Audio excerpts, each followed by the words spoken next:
baru hari ini ya, minggu ini gue baru sempat bikin outlook lagi. Dan hari ini kita seperti biasa, gue mau ngebahas tentang market selama 1 minggu ke depan. Jadi kita mau nebak istilahnya ya, kita forecast si market ini mau kemana. Sebelum mulai, tolong video ini di like, di komen boleh. Dan perlu diingatkan bahwa video yang gue buat adalah murni perspektif dari gue, tidak ada unsur untuk mengarahkan ataupun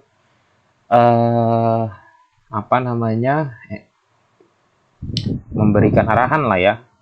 Jadi lebih ke pandangan gue ngeliat market selama 1 minggu ke depan berdasarkan apa yang udah terjadi kemarin selama 1 minggu ya. Kita mulai dari seperti biasa, kita mulai dari pair paling atas, USD CHF. Oke, kita coba bikin outlooknya USD CHF hari ini dia mau ngapain.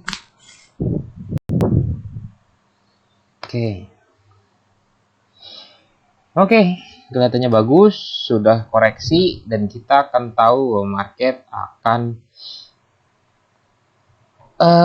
meneruskan sepertinya ya, meneruskan sampai ke mana.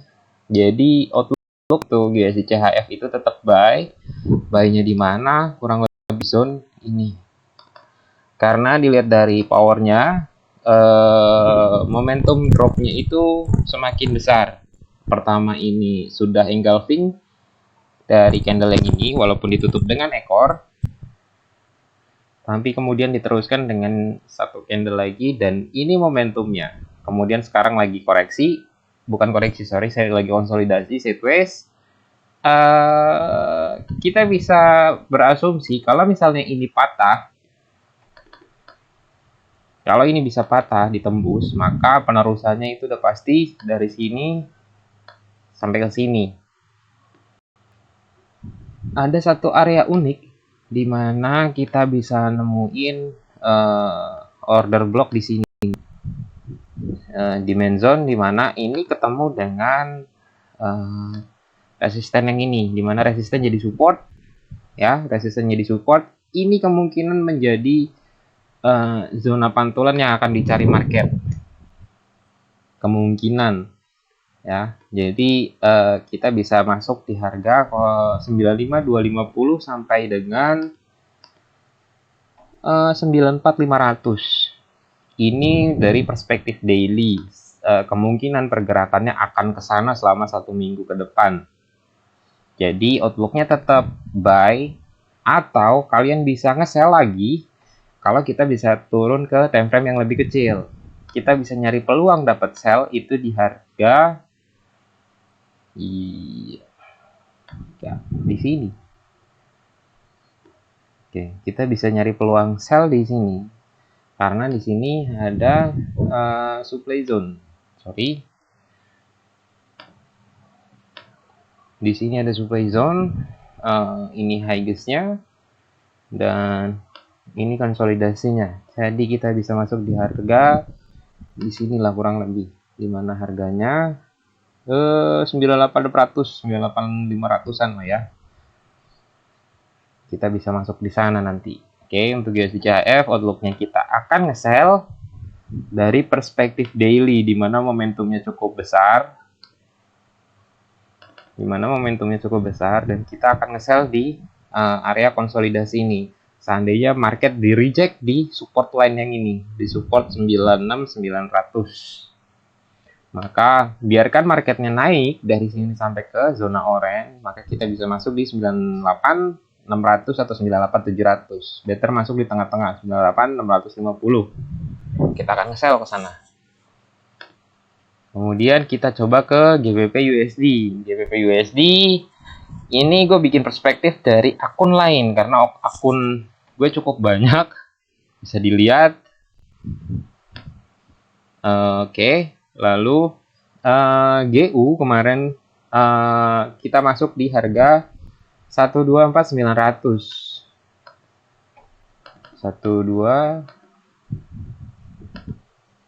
4.900. Ya, kita masuk di sini. Kenapa di sini kemarin gue bikin buy? Karena dia udah di sini, dia udah breakout ya. Di sini udah breakout, kemudian dia bikin koreksi, sideways sebentar. Kemarin gue agak ngeri sih kemarin. Gue pikir dia bakalan patah gitu ya. Dia akan ngejar apa namanya? Dia akan ngejar di demand zone yang ini.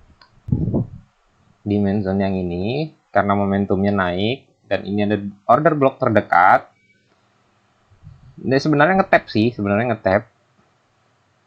Tapi karena kemarin ketinggalan, jadi gue masuknya di sini, dimana harganya adalah di resisten terakhir yang sudah ditembus. Ini udah breakout, koreksi, dan seharusnya kalau misalnya kita proyeksikan kayak kemarin, harganya itu ya betul. Harusnya sih kita udah TP1 kemarin ya dari signal buy yang gue share di channel ya. 125 385 kalau nggak salah, TP1. Jadi kalau misalnya teman-teman kemarin bisa masuk dan ngikutin, ya kita udah dapat TP1 ya untuk GU. Outlooknya kemana untuk GU? Tetap buy karena dia udah breakout resisten. Udah breakout resisten yang ini ya, 124 900 udah breakout. Jadi ya wes, posisinya kita berharap dia akan melakukan penerusan sampai ke sampai di sini. Karena ini adalah resisten yang ditembus. Ini resisten terakhir dari momentum drop, di mana ini adalah resisten dari candle momentum yang ini. Jadi ada kemungkinan market akan terus naik dan respect di harga ini. Kalau marketnya di sini ditembus, ya wes, resisten berikutnya adalah target si GU untuk naik 16 126 250 atau 350, tergantung dari harganya ya, momentumnya seperti apa. Kalau dilihat dari Forex Factory sih nggak ada news untuk GU kalau gue nggak salah lihat ya. Tapi yang jelas hari Kamis besok ada FOMC, jadi market seharusnya bakalan terus bikin penerusan sebelum FOMC terjadi, dan di FOMC nanti akan di flip. Oke, untuk GU gua rasa cukup. GU outlooknya tetap buy karena dia baru patah resisten ya. Kemudian kita ke USD JPY. Kita lihat di daily-nya. Oke. Masih ketahan di support. Jadi belum sell ya, belum sell karena ini belum ditembus.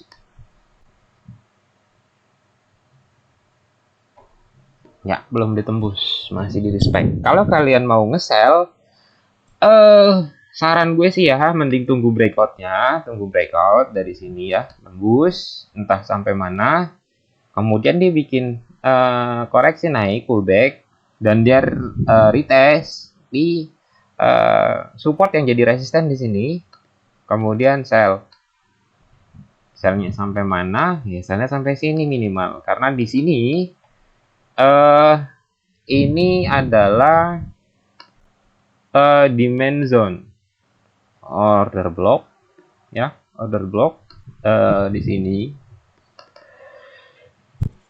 Ini adalah order block di daily. Jadi kemungkinan kita akan ngelihat penerusan kalau misalnya di breakout ya hari ini atau besok ada breakout dari candle daily hari ini, dia bisa breakout di bawah 126.500. Maka ada kemungkinan dia akan melakukan penerusan ke bawah terus, kemudian di satu titik tertentu di level harga tertentu, di sini mungkin ya. Oke, di sini ya, di sini dia bakalan membal. Gue rasa sih membal ya. Di area sini dia bakalan bikin koreksi kenaikan, pullback dulu sebelum melakukan penerusan untuk turun lebih dalam. Ya kita nggak tahu ya marketnya seperti apa, tapi kemungkinan si USD JPY bakalan melakukan koreksi. Iklan bos, sorry ya. Lalu ya untuk di JPY kita ada, sorry banyak iklannya. Untuk USD JPY seperti itu. Jadi kita berekspektasi dia akan bikin penerusan ke bawah karena ini sudah drop di base-nya. Ini base sudah patah. Kalau kita turun ke yang lebih kecil, kita marking di daily. Ya, kita marking gini. Jangan pakai trendline, kita kotakin aja. Pakai ini ya. Pakai ini.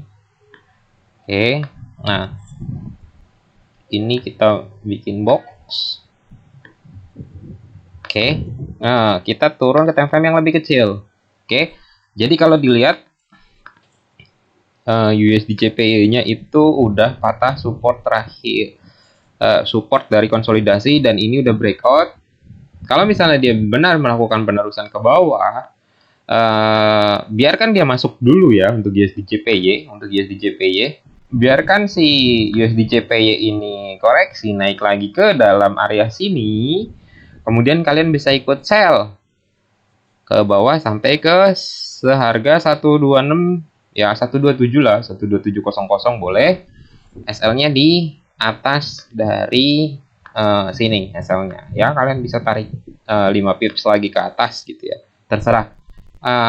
SL-nya kalian kecil, 1:1 mungkin dapat atau 1:1,5 dapat. Kalau mas kalian mau nunggu si USD JPY koreksi naik ya, koreksi naik dulu sekitaran 600 pip ke atas, baru kalian ikut sell ke bawah. Karena dari momentum daily-nya ini udah patah ya, ini udah patah. Kalau misalnya kalian ini adalah resisten juga, sorry ini support yang udah ditembus ya. Ini support terakhir ya, ini support terakhir yang sudah ditembus. Dan kalau kita tarik dari sini pun sama ya, kita ambil ekornya pun sama.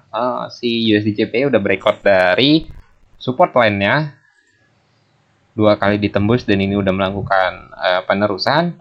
Asumsinya jika memang market benar Anda koreksi, ya wes kita tinggal tunggu dia ada reaksi rejection di daily, naik sampai ke sini ya, naik sampai ke sini dan turun ke bawah. Kita nggak tahu, kita tinggal perhatiin aja marketnya mau kemana. Kita ke USD CAD. USD CAD gua rasa konsolidasi ya. Marketnya sama seperti USD JPY, tapi belum ada kejelasan. Ini adalah support yang paling jelas. Nah, ini adalah support paling jelas. Ini adalah support paling jelas. Jadi selama support ini tidak ditembus, USD CAD harus tetap buy kita nyarinya ya. Ya kalau misalnya nge-sell ya ambil cuma 200-300 pip, 300 sampai ya 200-300 poin saya gua rasa cukup ya.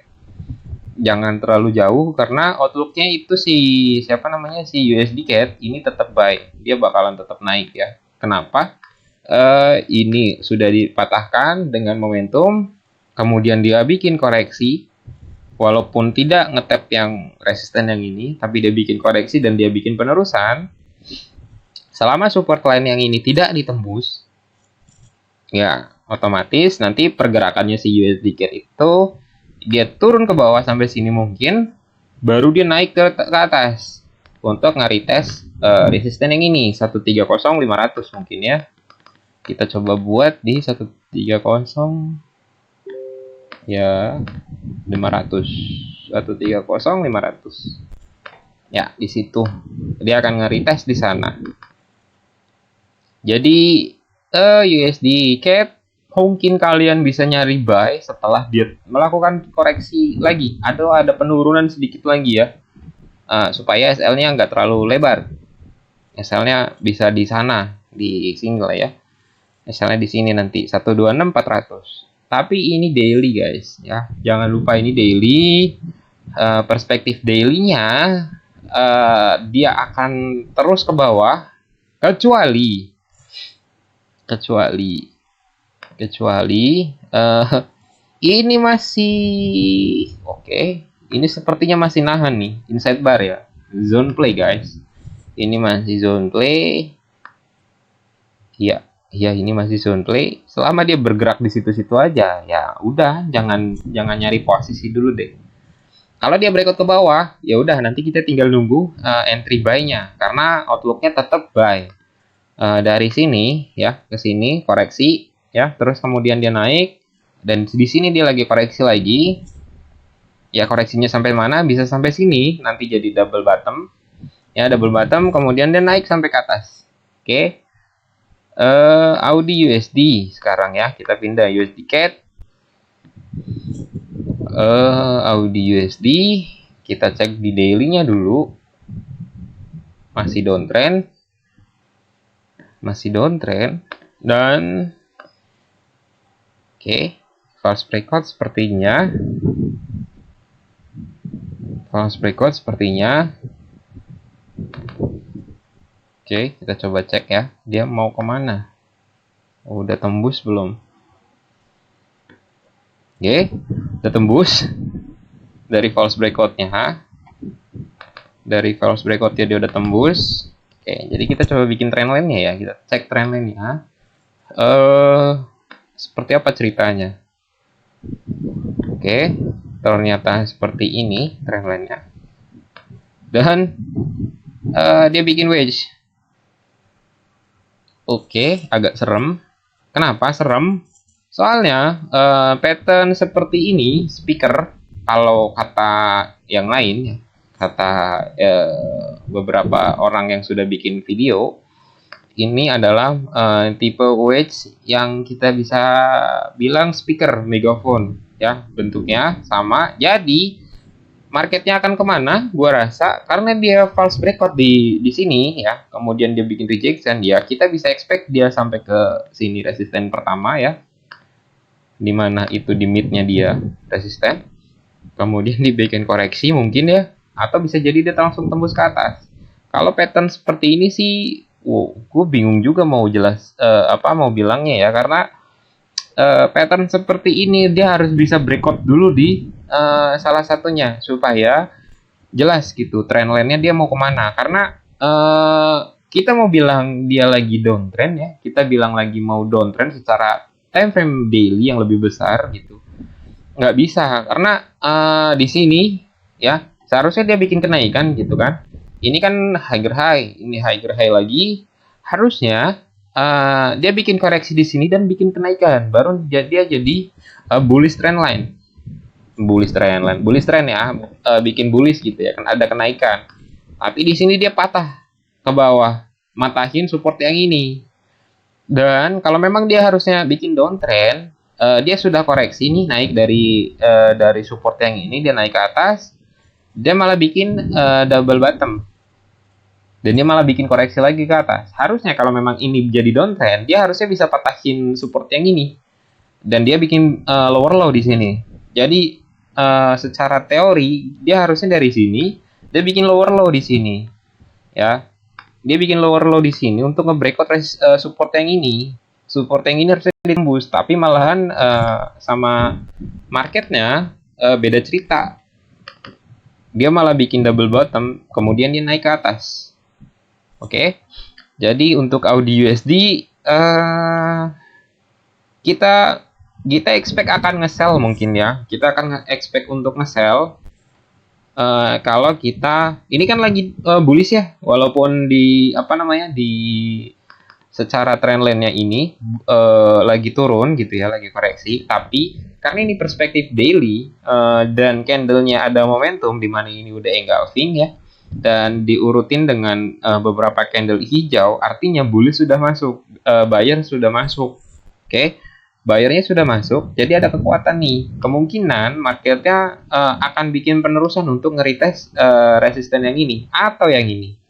Ini clear nih, ini clear supply zone.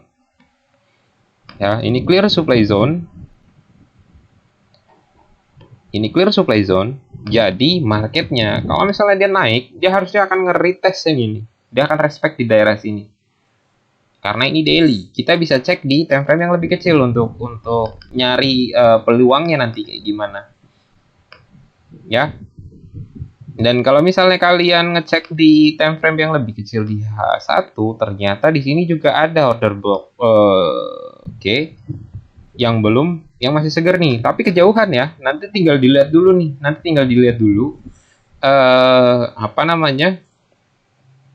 Walaupun di sini adalah clear ya, ini clear supply zone, tapi momentumnya dari sini, ini trennya udah naik nih. Ada kemungkinan dia cuma ngetap sedikit doang, kemudian dia turun ke bawah untuk nerusin sampai ke sini ke zone orange ya.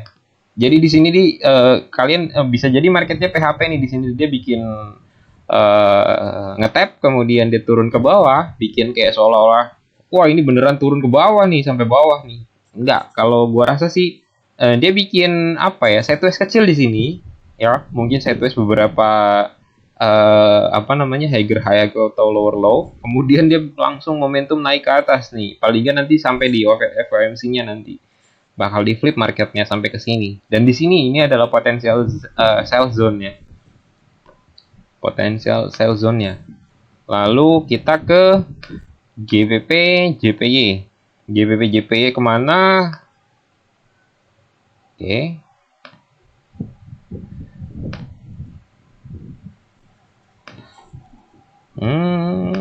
GBP JPY sini kah? Kayaknya enggak deh. Oke, kayaknya enggak deh. Kayaknya enggak. Ya.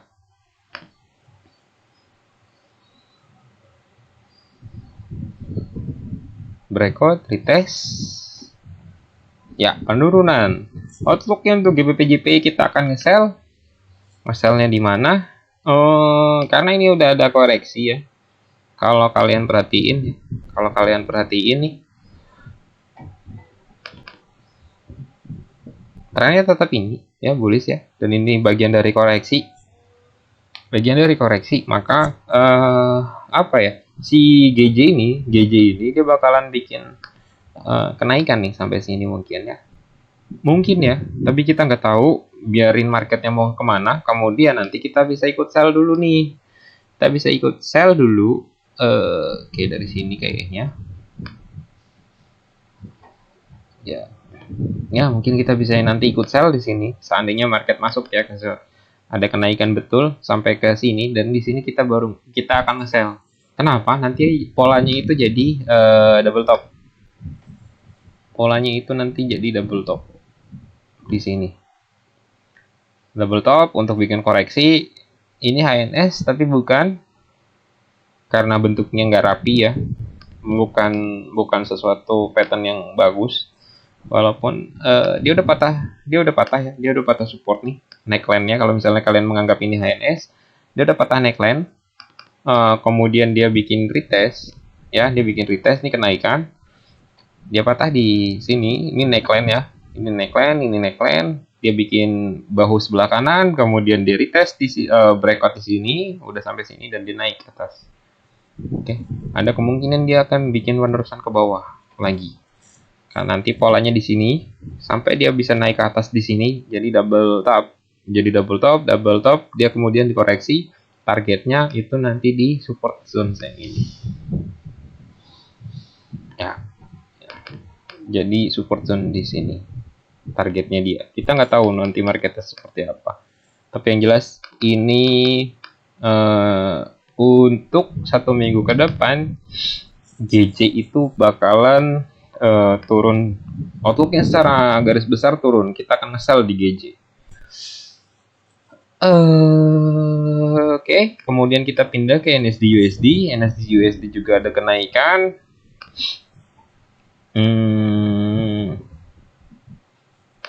Trennya tetap masih turun ya,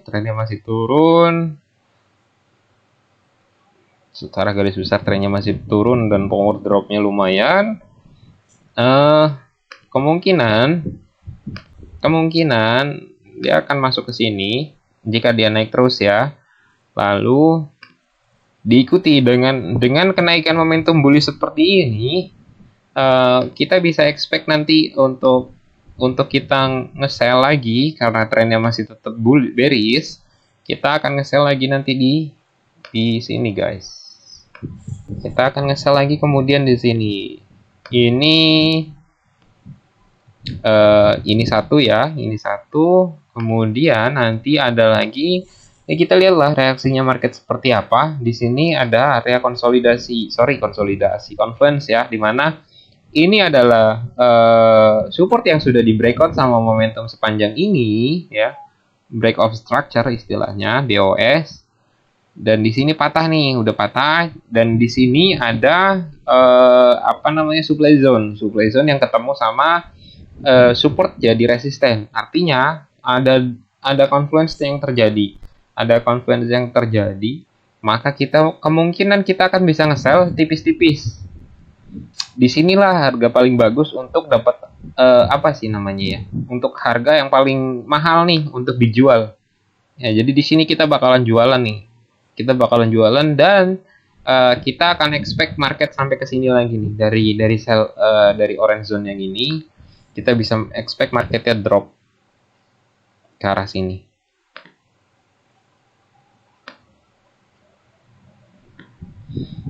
Oke, untuk NSD USD, kemudian kita pindah ke gold. Di gold itu ceritanya kemarin gua kena SL ya, masih inget ya, hari Jumat. Dan tetap ternyata naik ya, kemarin SL-nya kurang lebar kayaknya, tapi ya belum rezeki ya. Kemarin itu kalau nggak salah SL-nya itu 38 atau 37 ya. 38 kayaknya.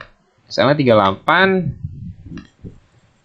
Ya di sini kalau dicek dari sini ke sini lumayan juga sih. Ada 600 lagi. Ya sebenarnya sih kalau buat gue pribadi nggak ada masalah ya, karena resiko gue juga 100 pips ya sebenarnya. Tapi karena untuk 600 pip juga lumayan, atau 700 pip juga lumayan kan, untuk 700 poin di gold gitu. Sayang aja sih SL-nya kurang lebar sedikit. Kenapa dia berhenti di sini ya? Kalau kalian mau tahu kenapa dia berhenti di sini, ya ini gambarannya nih.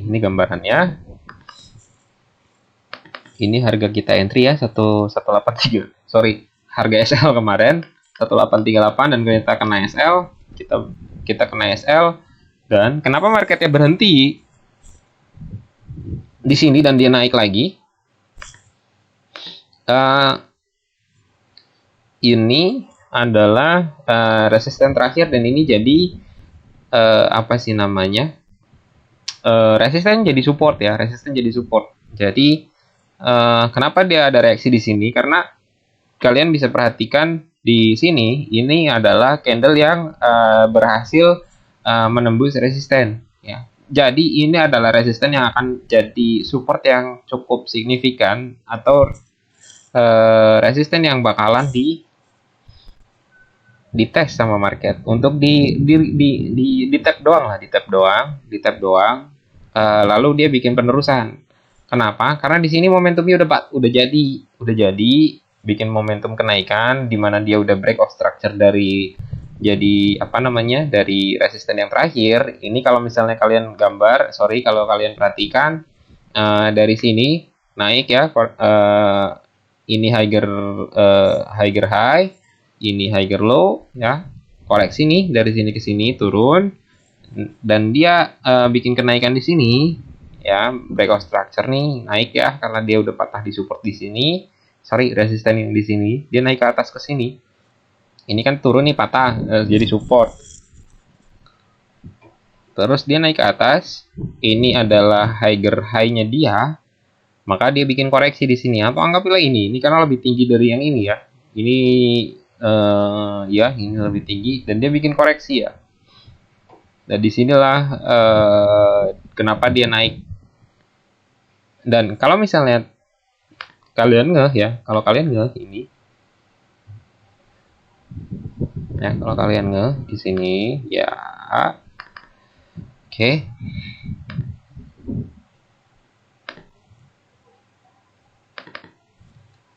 Kalau kalian di sini, kita bisa turun ke time frame yang lebih kecil. Kita bakalan dapat di posisi yang lebih bagus. Nah, oke, ngetap ya. Ngetap ya. Ini zona konsolidasinya. Ini konsolidasinya. Kalau kita tarik sampai ke kiri kayak gini, ya ini konsolidasinya, dan dia ngetap ekornya doang terbang. Kemarin kenapa gua ngebuy ya? Kemarin kenapa gua ngebuy? Karena gue pikir dia udah break of structure di sini, ya. Ternyata belum. Pas gue cek lagi, kemarin gue ngeceknya dari HP soalnya.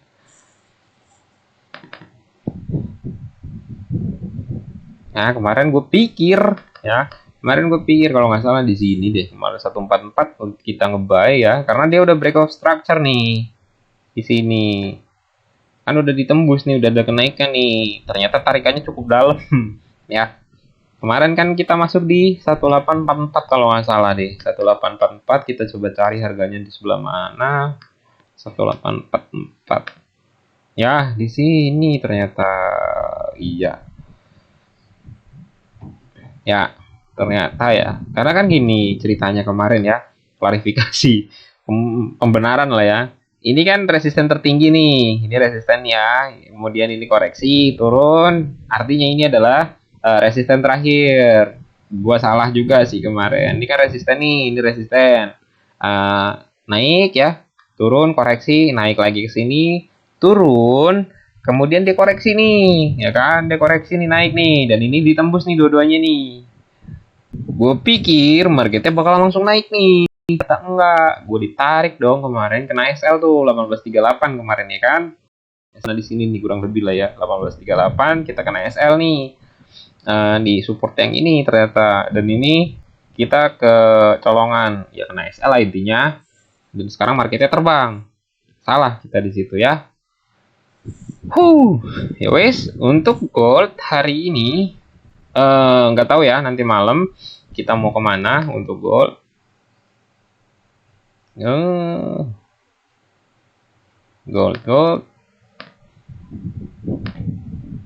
Gold dia mau kemana hari ini?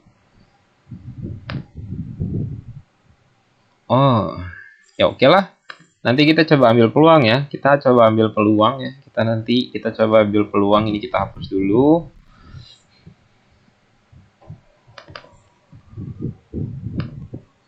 Kita coba ambil peluang ya untuk gold ya. Untuk gold kita akan masuk nanti. Kita coba ya. Kita coba nanti kalau dia bisa tembus nih hari ini di candle H1, dia bisa tutup di bawah 1846 atau kalian bisa marking ini ya. Ini ya, kalau misalnya dia bisa bikin penutupan di bawah 1846 dengan bentuk candle bearish, tutupannya candle hitam ya, tutupannya candle bearish, ada kemungkinan maka market akan terus ngegas sampai ke bawah. Jadi kita akan expect marketnya itu setelah dia bikin breakout, dia akan mantul di sini, dia bakalan mantul di area 1842 dan dia bikin kenaikan. Nah, kenaikannya ini gue bisa nggak begitu yakin ya sampai mana gitu ya. Tapi kemungkinan kalau dia udah berhasil breakout di 1846, dia akan melakukan penurunan sampai antara 1842 sampai 1840. Kemudian dia naik, ditarik lagi ke 1850. Ya, 1850 dia tarik naik lagi. Nah, 1850 ini nanti jadi area yang cukup penting. Kenapa? Satu, dia harga bulat. Yang kedua, di sini konsolidasi guys. Ini konsolidasi sideways, bikin build up momentum. Jadi di sini adalah area zone play. Area zone play yang akan dimainkan sama si gold. Jadi nanti harusnya di sini jadi zone play. Ya, zone play yang akan cukup kuat nahan harga. Kalau misalnya ini nggak jadi tembus dan dia akan bergerak di sini-sini aja, ya udah kita tinggal ikutin breakoutnya aja. Kalau dia breakout ke atas, target berikutnya adalah 1860.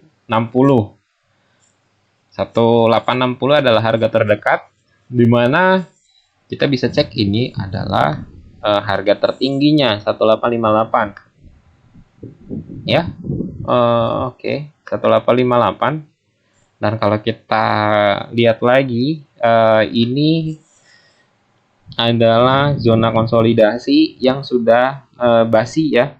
1860 adalah zona konsolidasi yang udah basi, di mana dia sebelumnya sudah apa sih namanya, sudah ngetap ya, udah ngetap dari demand zone yang di harga 1865 sampai dengan 1860.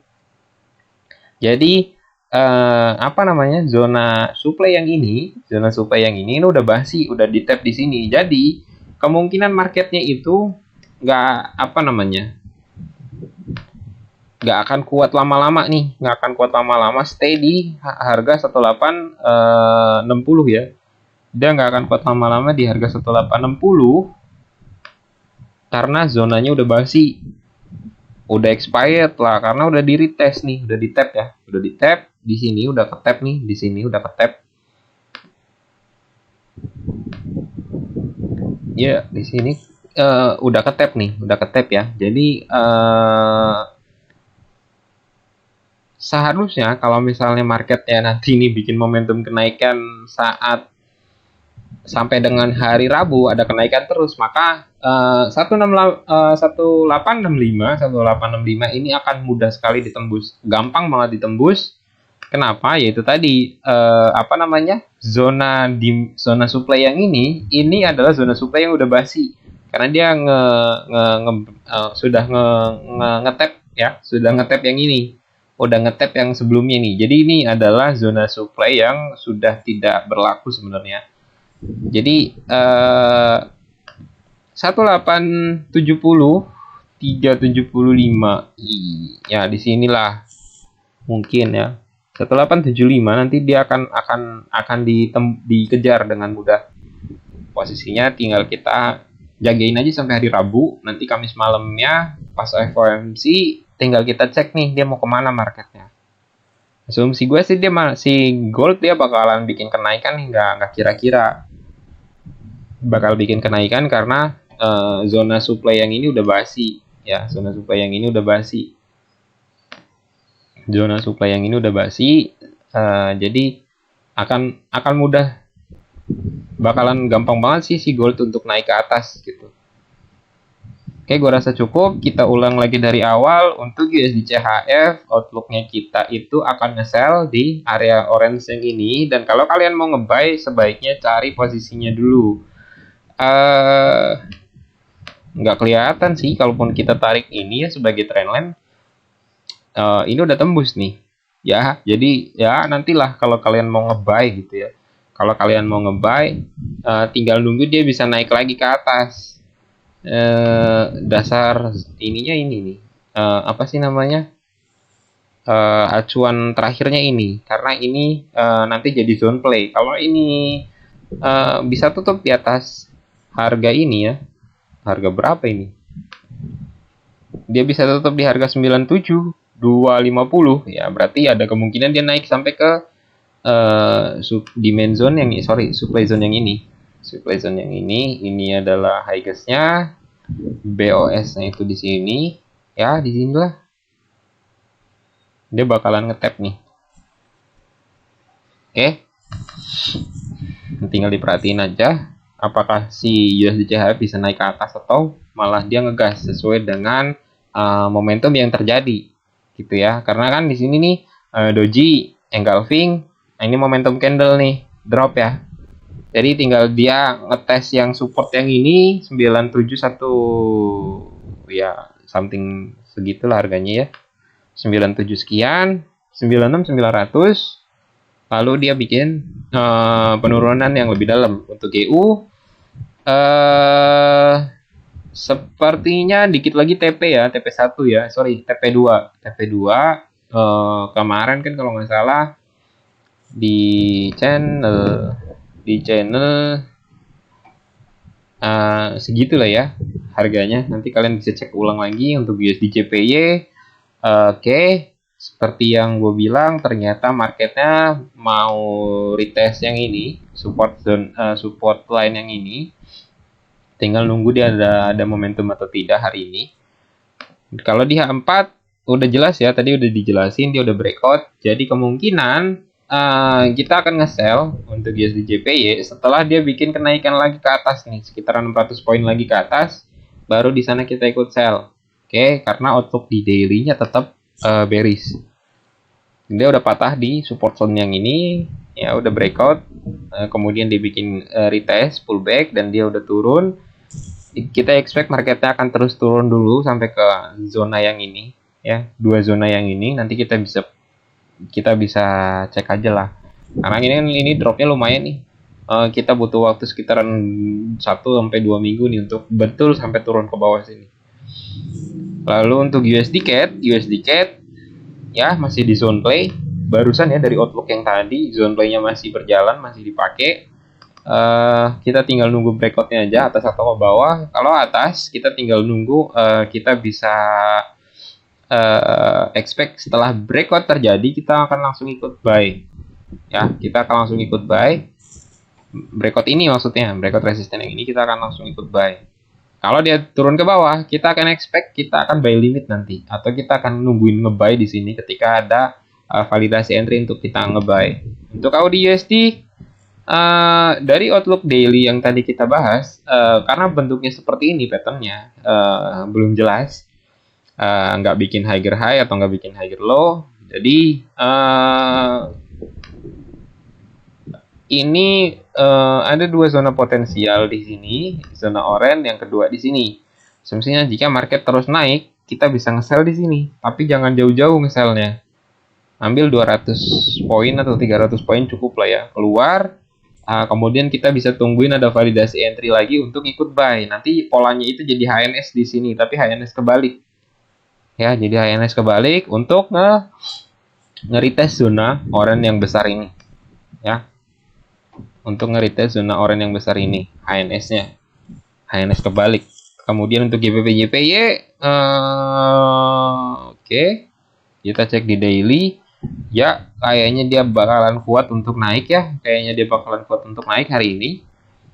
Dia bakalan nge-retest yang ini, zona oranye yang di sini, karena ini konsolidasinya cukup lebar. Jadi ini supply zone yang cukup kuat. Jadi nanti tinggal kita lihat di dalam zona oranye ini ada reaksi seperti apa. Jika ada validasi entry, kalau terserah mau doji, mau engulfing, mau pattern yang lain. Kalau kalian bisa temukan validasi entry untuk nge-sell, ya kalian bisa nge-sell terus untuk dapetin posisi yang cukup lumayan ya. Kemudian kita pindah ke NSD USD ya, momentumnya tetap kuat, naik, bullish ya.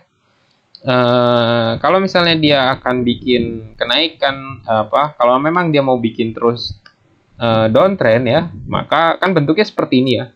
Ini kayak gini. Kita gambarin ya, Nah, ini begini. Artinya kalau memang bearishnya masih kuat, maka dia harusnya bikin koreksi nih di antara ini ya, bikin kenaikan dulu pullback, kenaikan yang cukup tinggi, koreksi, lalu dia bikin penurunan lagi untuk nge-breakout yang ini, support terakhir. Kalau memang tren bearishnya masih ada, oke. Jadi dia harusnya bikin kenaikan dulu nih, lalu bikin koreksi. Setelah naik ke area yang kita marking ya, dia bikin kenaikan dulu, pullback untuk momentum ini drop ya, dan dia koreksi nih terus ke bawah gitu. Kalau memang si NSD USD ini tetap bearish. Lalu untuk gold, kemungkinan gold tetap naik dulu ternyata ya, kalau dilihat dari momentumnya. Zone play sih kayaknya, seperti yang gue bilang tadi, ini jadi zone play, di mana zone play ini akan jadi tahanan harga yang cukup kuat ya, karena kalau kita marking di sini ya, oke, nahan cukup bagus ya. Ini resisten, di sini jadi support ya, dan ini lagi main di zone play ya, lagi main di sini. entah mau ngapain. Kalau ini dia bisa breakout di 1853, zone yang akan dia kejar untuk hari ini mungkin 1860 atau 1855. Nanti tinggal kita cek aja siangan pas lagi London Season. London Season itu bakal narik kemana. Kalau London Season itu nariknya ke atas, ya udah. Maka level-level penting ini ya, line yang ini yang harus kalian jagain. Line merah ini kalian harus jagain. Di sana yang kita harus siap untuk nge-sell atau nyari harga validasi entry untuk kita nyari peluang ya. Oke. Gua rasa cukup untuk outlooknya 1 minggu ini.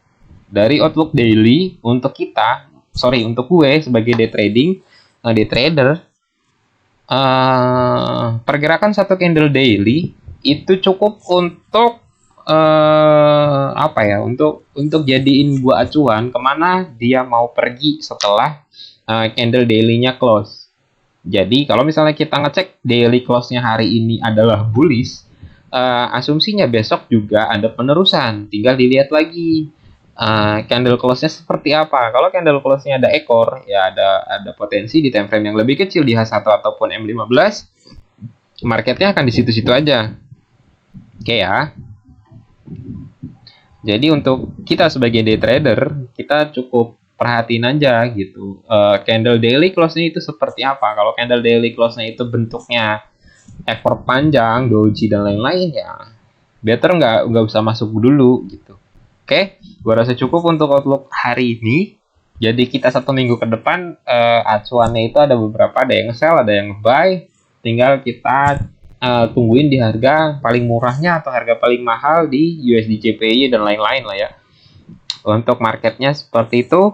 Gua rasa cukup. Terima kasih dan semoga tradingnya cuan. Jangan lupa komen dan like ya videonya. Walaupun videonya agak belibet, outlooknya juga agak belibet. Semoga apa yang gue sampaikan bisa jadi pertimbangan gitu ya, sebagai tambahan referensi terkait pergerakan market untuk 1 minggu ke depan ya. Oke, selamat pagi, thank you.